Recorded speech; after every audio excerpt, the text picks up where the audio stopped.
আরে বন্ধু, তুই কেমন আছিস? এই তো বন্ধু, ভালো আছি। জানিস রাসেল ভাই না আজকে আসছে। কি? Russell viper? আরে তুই জানিস না সারা বিশ্বে রাসেল ভাইপার ছড়িয়ে পড়ছে। এই সাপটি তো যখন তখন মানুষকে কামড়ে মেরে ফেলতে পারে। আরে বেটা তুই কি বলছিস? রাসেল ভাইপার এখানে আসবে? তাহলে আমরা এখানে কি করছি? তুই জানলি কি করে যে রাসেল ভাইপার এখানে আসবে? বোকাচোদা, আমি রাসেল ভাইপারের কথা বলছি না। আরে আমি বুঝতে পেরেছি, রাসেল ভাইপারই। তাহলে তুই রাসেল ভাইয়ের নাম নিলি কেন?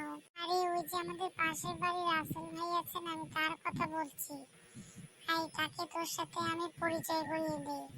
এই দেখ রাসেল ভাই চলে এসেছে। ও, এটা তাহলে রাসেল ভাই। আমি তো মনে করেছিলাম এটা রাসেল ভাইপার হবে বুঝি। কারণ সারা বিশ্বে রাসেল ভাই